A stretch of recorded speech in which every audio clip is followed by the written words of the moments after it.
This is a panel to discuss startups in the region, really, in the southeast region, so Guildford, Aldershot and beyond in the southeast. And I'd like to welcome our panellists today. So start with Peter Molyneux, director of 22 Can Studio, of course, well experienced in the startup field in the games industry, as we all know. John Weinbren, who is leading the Digital Media Arts programme here at the University of Surrey, which is an undergraduate programme which delivers creative industry skills to the local industry.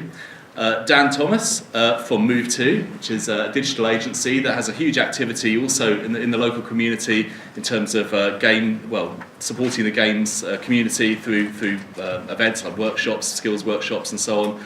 And at the end, Ben Ward from RocketDesk, who I'm sure many people also know, that's a co-working space based over in the Research Park, hosting, I learned today, 33 studios, 35, amazing. So, huge number of startups based there, and obviously, we've got a whole range of perspectives there. So, thank you very much for joining us on the panel.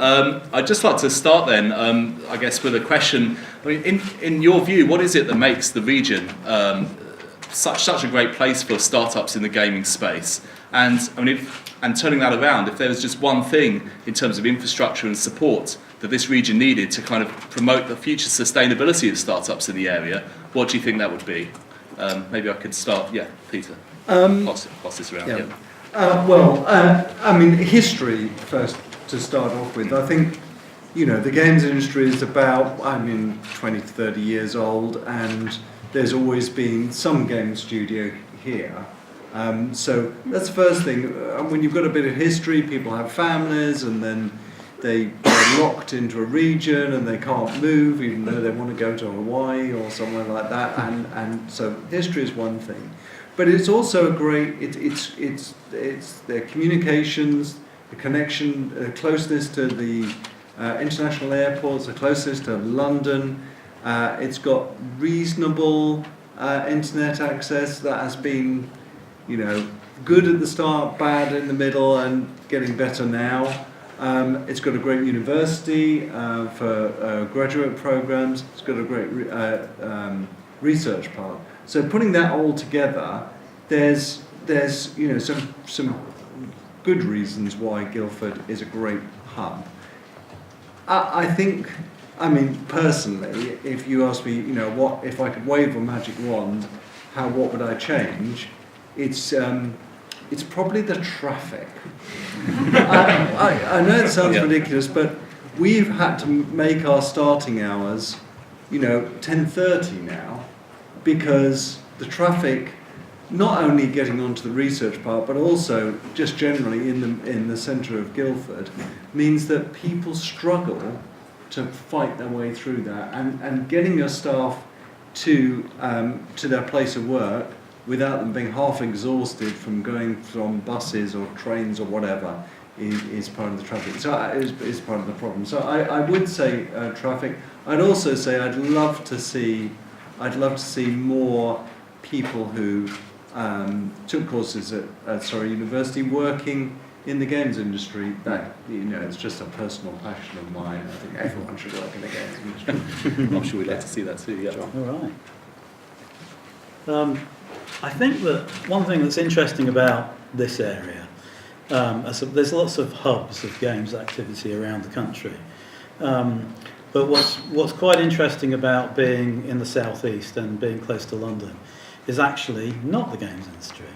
It's the proximity with other forms and other cultural activities, which give it probably a lot of potential for the future, because I think there's now a fluidity of skills and competencies and artistic endeavour that means that there can be a sort of a flow across from different areas of knowledge and industry. And in a sense, it's quite nice that the university is quite a broad church, that we are, science, arts, technologies, humanities, and that sort of thing. Because the one thing that games seems to me to be increasingly benefiting from is, I'm not going to use the word convergence, but because it's a horrible word, but it's this idea that that people with different influences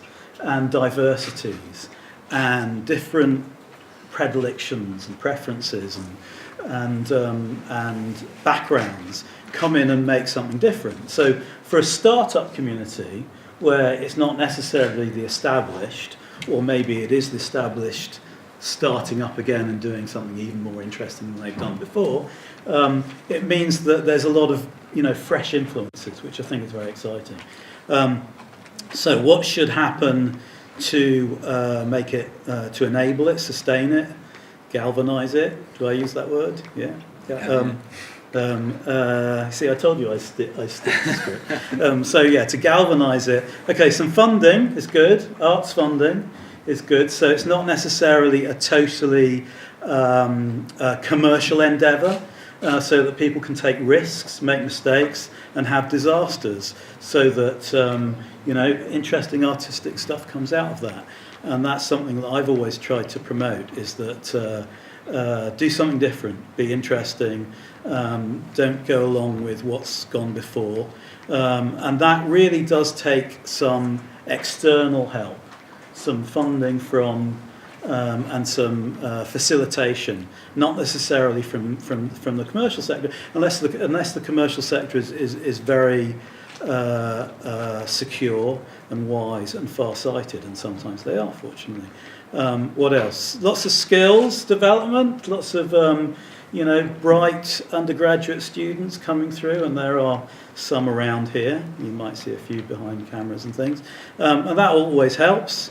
Undergraduates and postgraduates and research, that sort of diversity of activity and knowledge development will keep this thing going, I think. That's enough from me, isn't it? Thanks, John. So I think, for me personally, what's exciting in Guildford and the wider region is a movement towards more openness, transparency and collaboration. You're seeing more and more people from different studios, different organisations at the same events, things like this, attending the same game jams, organising their own events, and I think that's a strength of the area. And I also think that's perhaps the opportunity as well, is more of that. The reason I organise a lot of events like that is because I got sick of always having to get up to London, and I kind of tested the water and found there is appetite in more local regions. The more people putting on more events, more specialist events, bringing more people together and sharing ideas and experiences, and I think that's perhaps exemplified by what Ben and the team at RocketDesk are kind of demonstrating. I think that's what I'd suggest. Thank you very much. So historically, why is Guildford a good place for video games? I think we all owe a lot to this man here and the work that he's done over the years with Bullfrog and Lionhead. I think that's why we're all here, so thank you very much. But I think why it's still competitively strong, in my opinion, is I go down to Brighton a whole bunch, and I go up to London and go to pub things and get drunk and stuff, and sometimes. And the thing with, when you go down to Brighton, there's lots of very passionate people who are very excited about making video games, but they're not following through with the business end of the stick. They're not becoming economically successful.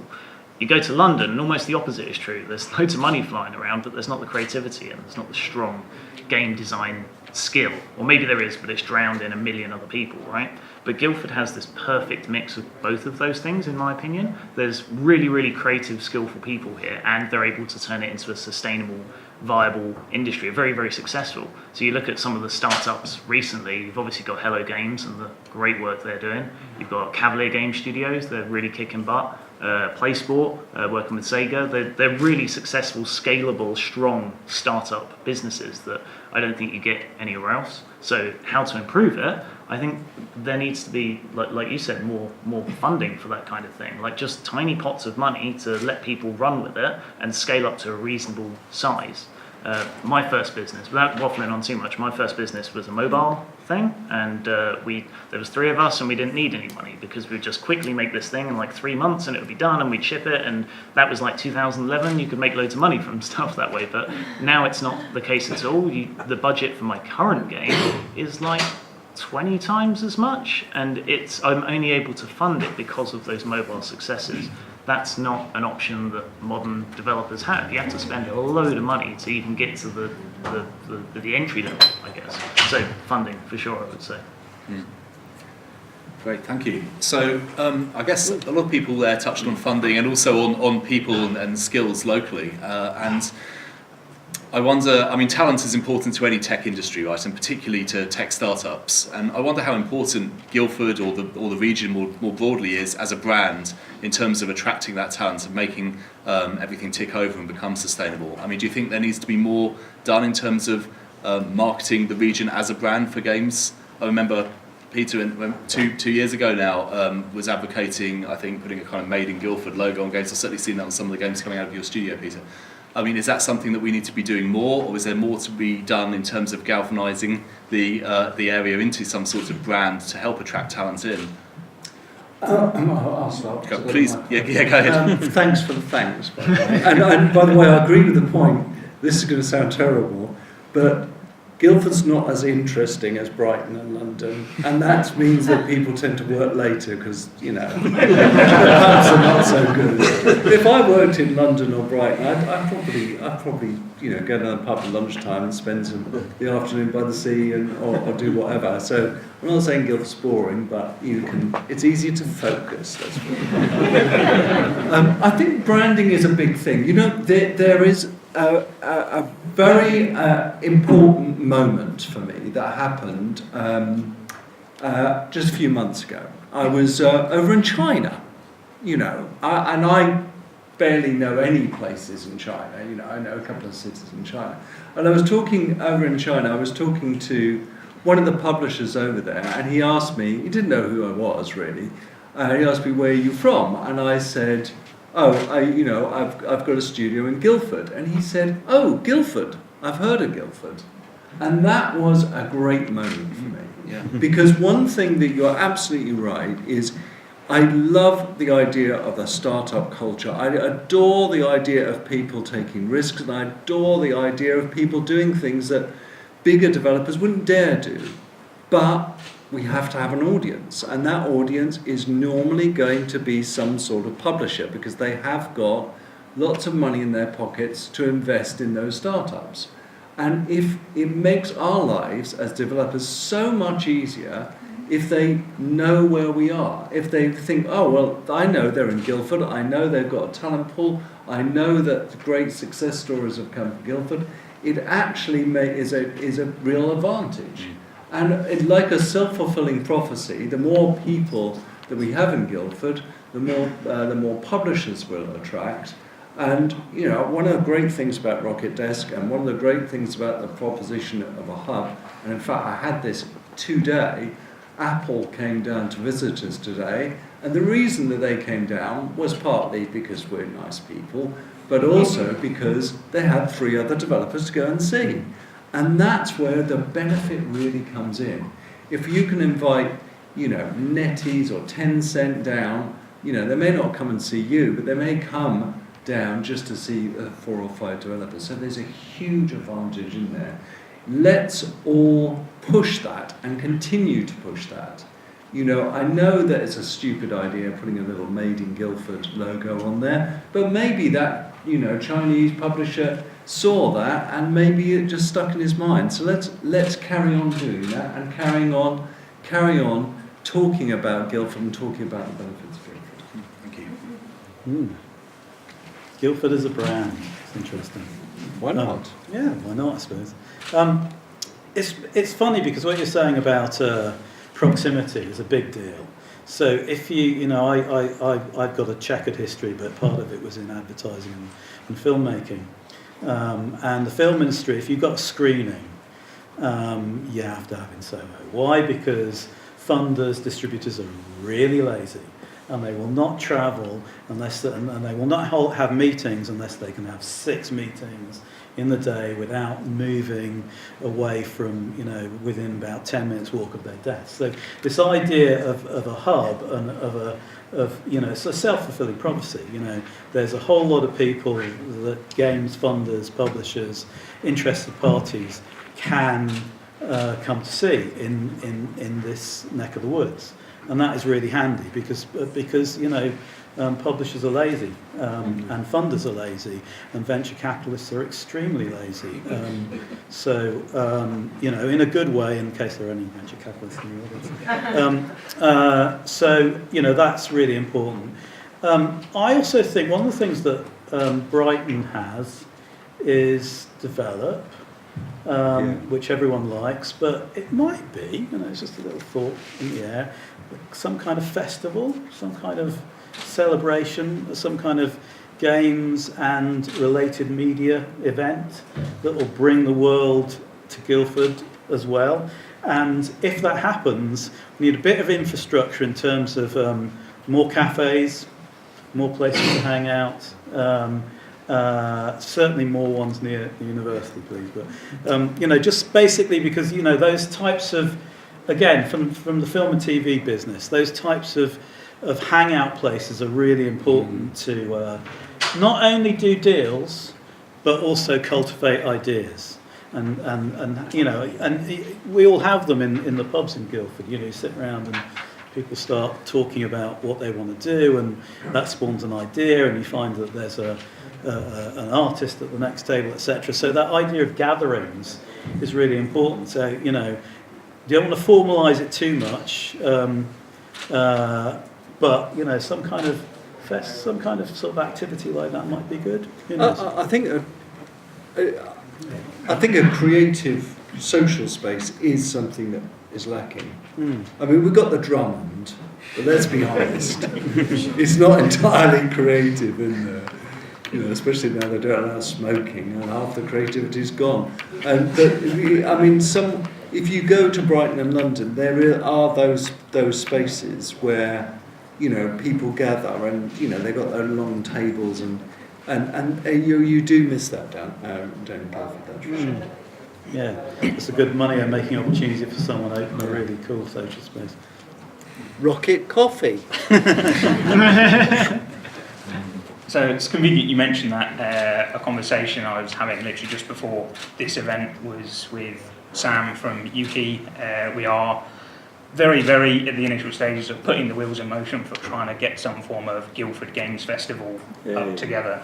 So if anybody is interested in being involved in that, has an opinion on it or has questions, then do please grab myself or Sam from Yuki, because it's a conversation we're having. The council have expressed some interest and various other parties are behind it, so I think that can only support what you're saying. I think additionally, to kind of back up what both of you guys were saying, kind of broadcasting that this is here and this is happening. Everybody in the games industry in Guildford knows there's a games industry in Guildford. I don't know how much beyond the games industry are aware that such significant things and such significant heritage is here. And one of the kind of aspirations of a Guildford Games Festival is to just lift it above the industry wall and say to the general public, look at what else is here you should be proud of. I suppose that's a key point. Is who's that festival for? Is it like is it for the games industry or is it for consumers? Because that is a very different ball game. If we're greedy and we want to attract more developers to Guildford, it probably should be more orientated towards the industry than consumers.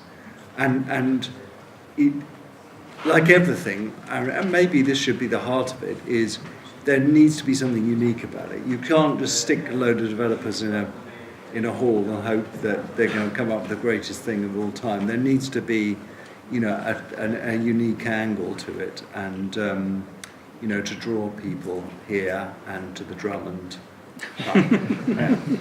Absolutely, but look forwards to the contributions from everyone on making this what it could be. I'm at the end of the line, so I don't have anything really to add. I agree. But just a very quick thing, I've third year of doing this thing now. And we've been doing RocketDesk. We had this crazy idea for doing a co-working studio, went to a bunch of pub meets and stuff and said, oh, we're going to do this thing. And I think a lot of people are like, yeah, whatever, we'll believe it when we see it. Rightly so. Now we're a year and a half down the line and it's still going and we're not bankrupt and we're not going to be bankrupt, hopefully. I think people take it a little bit more seriously, and we are, as Dan said, I think we're starting to see people open up a little bit more. We have like a shared NDA for the whole workspace, so when people come in, it's like, oh, come in and talk about your stuff, because that's the whole point of it. So we face this thing. It is a very creative space for our members who are there, and it is a completely shared sort of collaborative workspace as long as you sign the NDA. So maybe we need something that's a bit more like open or something, or maybe not. Maybe Neil and I can talk about it later. But I think there's this certain wall. The big studio I used to work at, we had tinted windows, so journalists couldn't spy our game, and I'm sure loads of people have the same thing around here in the bigger studios, right? That has instilled a sense of secrecy in a lot of people's minds, and it's not necessarily the case now. The industry's changed a whole bunch. We should all be working together and sharing information. So. Right, fantastic. And you heard it here first, festival, yeah. I mean, the other common point raised was funding, right? And we do have representatives here in the audience from funding councils, like the Local Enterprise Partnership, from the research councils. I mean, where do you think that funding, everyone wants more money, but where should that money be targeted? Should it be in terms of collaboration? You mentioned here the importance of collaboration within the local area. Should it be, I don't know, what should it be for grants for startups? What form should that funding take to be most effective, do you think? Can I start this one? Yes, please do. So I have experience of this right now because we're trying to fund this big, scary, expensive game. I was able to put a bunch of money into it.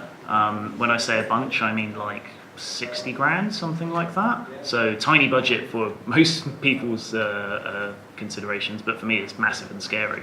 And I was able to find some more funding through a program called Green Shoots. We were on the Green Shoots program, it's a thing with Microsoft, and they gave me another 40 odd, something like that. And that money can go very quickly when you're a very small team and you're sort of burning through resources all day. We've been working on the game for knocking on 2 years now. We're insanely cheap to run. But I think we've spent our money extremely wisely, but we're at the point where we just need more to compete. We're making a racing game, and it's for consoles and PC. And you can't ship something with wireframe artwork or something. The world has gone beyond that. Maybe a couple of years ago when digital distribution was new, you could get away with kind of indie graphics, but I don't think we can do that anymore. We have to make a big proper game and compete with Criterion down the road and those guys, and our budget's 100 grand, so it's impossible for us. And I'm not saying like, we're hopefully working with a publisher, so hopefully we'll be able to scale up, but if I hadn't found that Green Shoots money, it would have been impossible, even with 60 grand in my back pocket.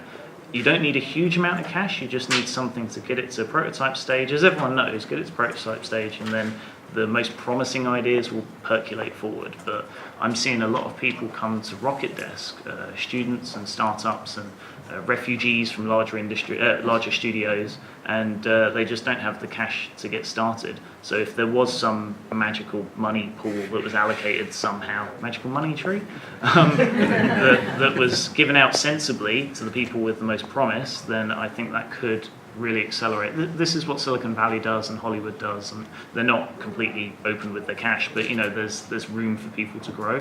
I don't know how we do that, but that's what I see as the thing we need.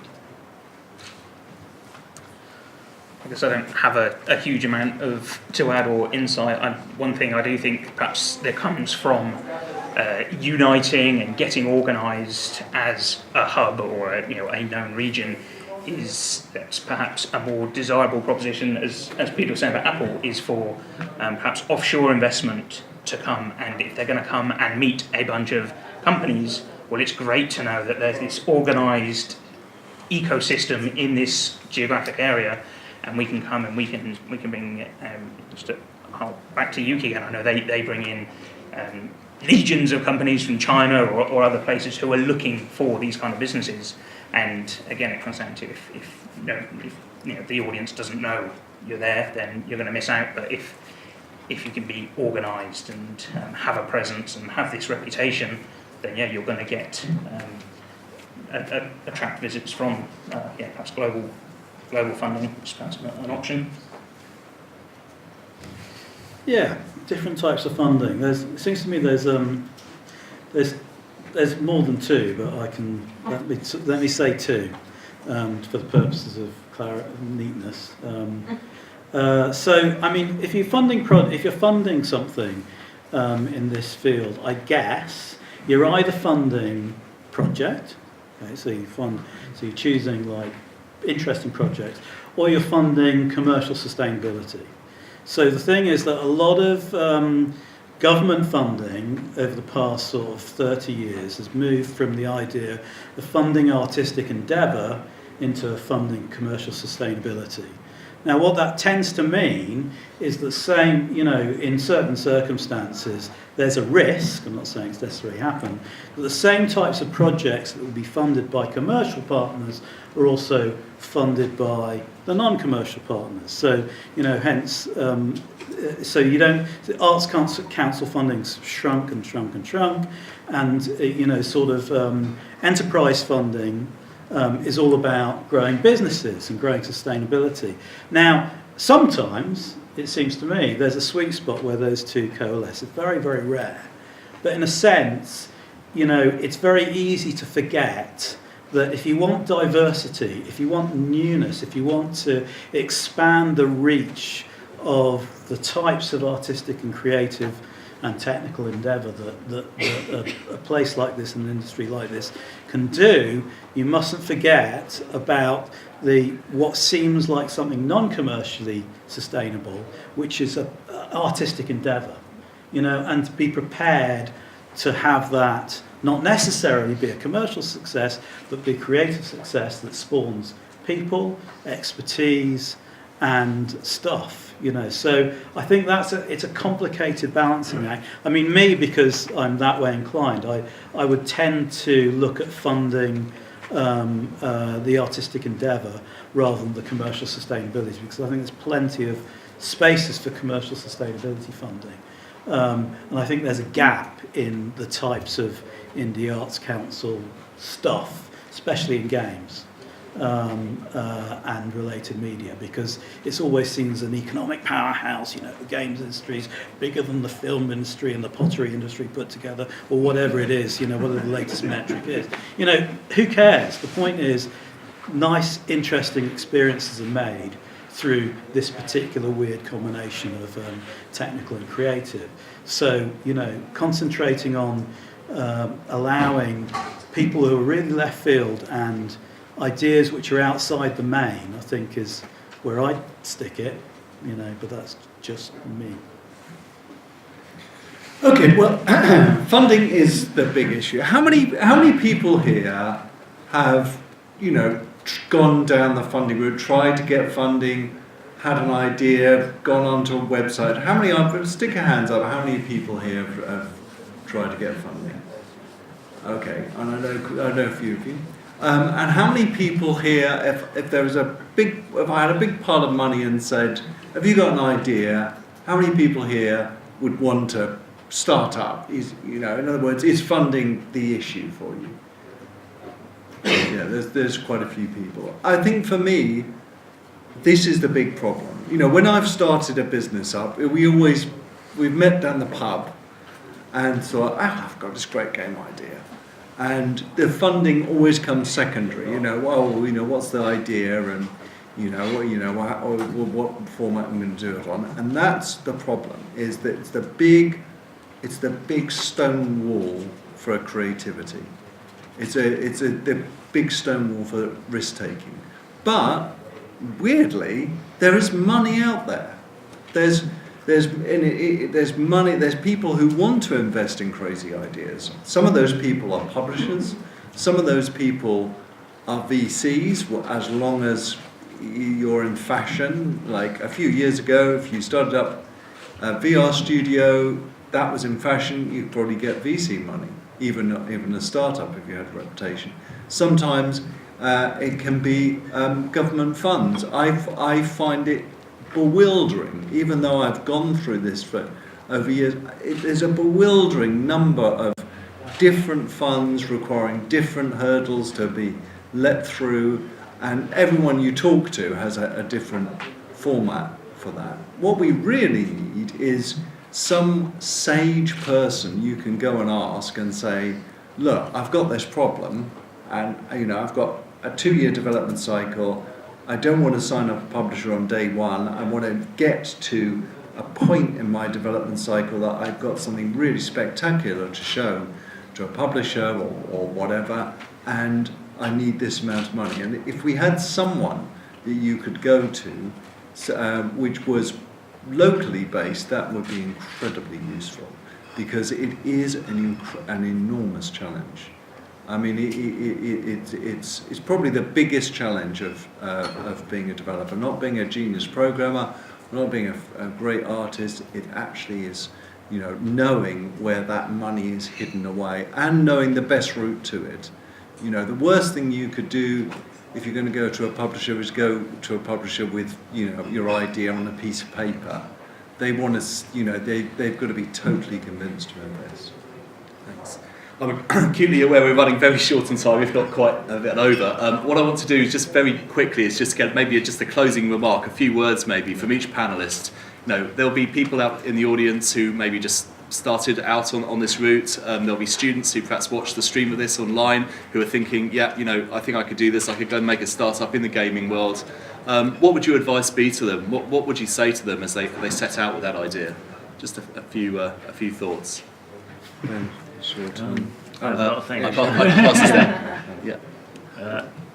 I think for me, it's the best ever time to be a game developer, really, because you have the best tools we've ever had. Despite the funding issues, I think there is money out there that you just have to dig for it a lot.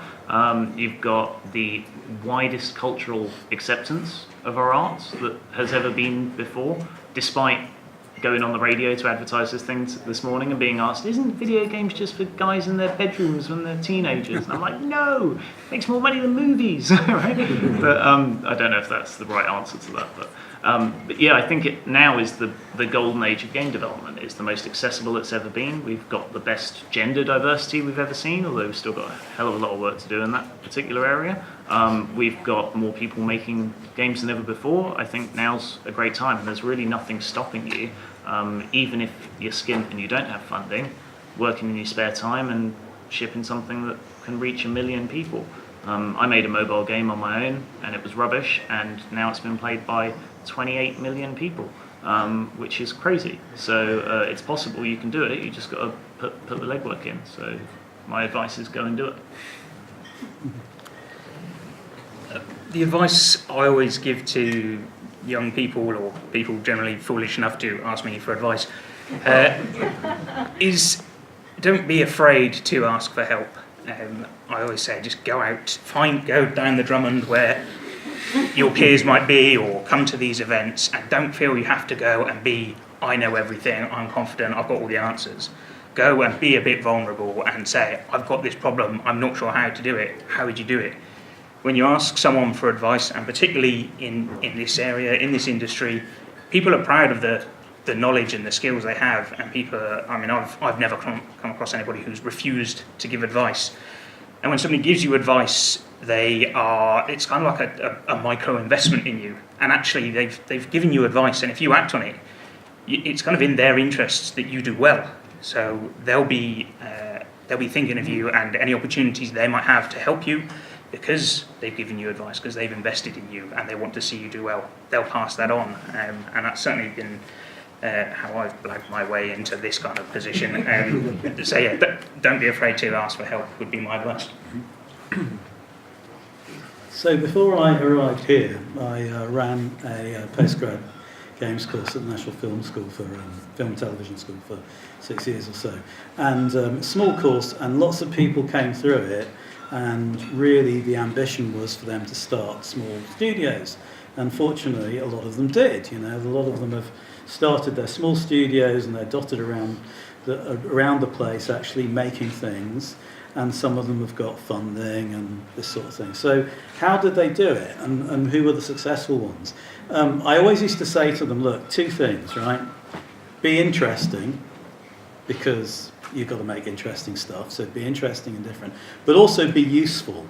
And that be useful thing is, again, it's from the sort of, what's the trendy phrase now, the gig economy, isn't it? So the point is that while you're developing your game on a small grant from somewhere like the Wellcome Trust, which won't keep you in sufficient money by itself, you need some other skill that you can sell. So the point is, if you're a young person, you're going into the industry, in Hollywood obviously you wait tables, but here you've got a whole range of skills that can be useful as a freelancer, if you like, or a subcontractor to other developers. You can do some lecturing, you can teach, you can do all sorts of things. So have useful skills as well as your passion projects is what I would say. But above all, kind of make sure those passion projects are really interesting and different and diverse and wonderful. Or else, what's the point? Oh, you've got one. All right. You want stereo? My big piece of advice is don't give up. Don't give up. Just keep going. It's incredibly tough. It's incredibly tough the first week. It's incredibly tough the first year, and it's incredibly tough the 10th year. But it wouldn't be so amazing, because when you do release a game and 28 million people play it feels amazing. It feels incredible. And it's worth all those tough mountains you climb to actually stand at the top and realise that you've done something that has entertained people. But the other thing I'd like to say is it's never too late to start. The games industry now has got, fathers in it. When I started, we were all just kids. Now it's got fathers. Hell, it's got grandfathers. And it's never too late to start. If you're in your 30s, your 40s, hell, even your 50s.